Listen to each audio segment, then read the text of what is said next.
বিভিন্ন মন্ত্রীর আওয়ামী মন্ত্রীদের পিএস ছিলেন, এপিএস ছিলেন, লুটপাট বাণিজ্যের সাথে জড়িত ছিল, দু এক জায়গাতে কমপ্লেইন আছে, এমন মানুষজনকেও আমরা দেখলাম বিভিন্ন জায়গাতে দায়িত্ব দেওয়া হয়েছে।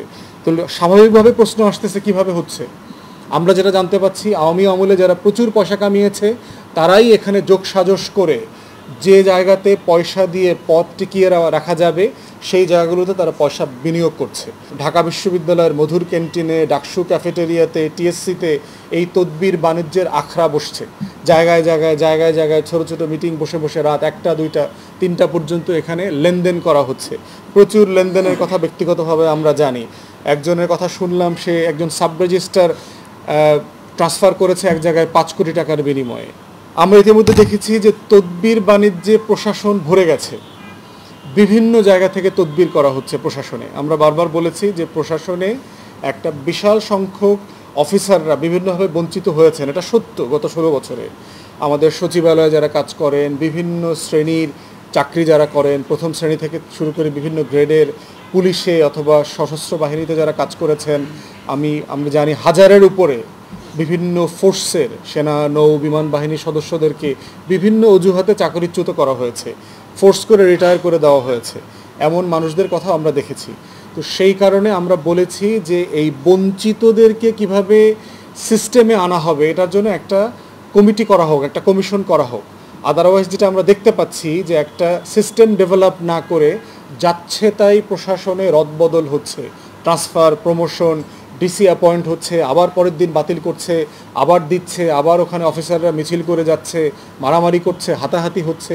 এগুলো খুবই লজ্জাজনক একটা জাতির জন্য যে সচিবালয়ের মতো জায়গাতে এই ধরনের দলাদলি হচ্ছে।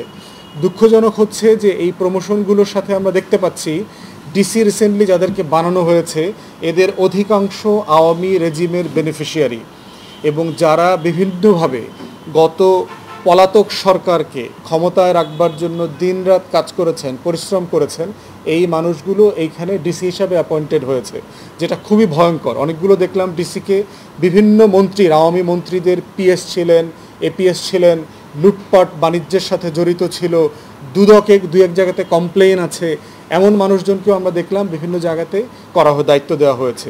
তো স্বাভাবিকভাবে প্রশ্ন আসতেছে কিভাবে হচ্ছে।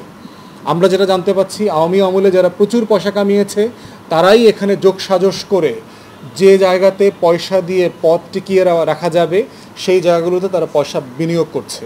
এবং ঢাকা বিশ্ববিদ্যালয়ের মধুর ক্যান্টিনে, ডাকসু ক্যাফেটেরিয়াতে, টিএসসিতে এই তদবির বাণিজ্যের আখড়া বসছে। জায়গায় জায়গায় ছোট ছোট মিটিং বসে বসে রাত 1টা 2টা 3টা পর্যন্ত এখানে লেনদেন করা হচ্ছে। প্রচুর লেনদেনের কথা ব্যক্তিগতভাবে আমরা জানি। একজনের কথা শুনলাম, সে একজন সাব রেজিস্ট্রার ট্রান্সফার করেছে এক জায়গায় 5 কোটি টাকার বিনিময়ে। সো এই ধরনের ঘটনাগুলো খুবই দুঃখজনক। এবং যদি কেউ মনে করে থাকে যে যারা তদবির বাণিজ্য করছে তাদের এই কথাগুলো গোপন থাকবে, এটা কেউ জানবে না, বাস্তবতাটা এমন না। এটা জানাজানি হবে, এই বাস্তবতাগুলো মানুষ জেনে যাবে, এটা কোনোভাবে এড়ানো যাবে না। সোশ্যাল মিডিয়ার জমানাতে সততার বিকল্প কিছু আর নাই। মিথ্যাচার করে রং ঢং মিশায়ে জাতিকে বিভ্রান্ত করবার যে জায়গাটা ছিল আগে অ্যানালগ জমানাতে, এইটা এখন পারা যাবে না। অতএব এই বাস্তবতাটা মাথায় রেখে আমরা মনে করছি, সরকারকে বলছি যে প্রশাসনে যে অস্থিরতা চলছে সেটাকে একটা নিয়মতান্ত্রিক জায়গায় এনে এটাকে অ্যাড্রেস করেন। আদারওয়াইজ এই যে অরাজকতা চলছে এটা দিয়ে আপনি রাষ্ট্র পরিচালনা করতে পারবেন না।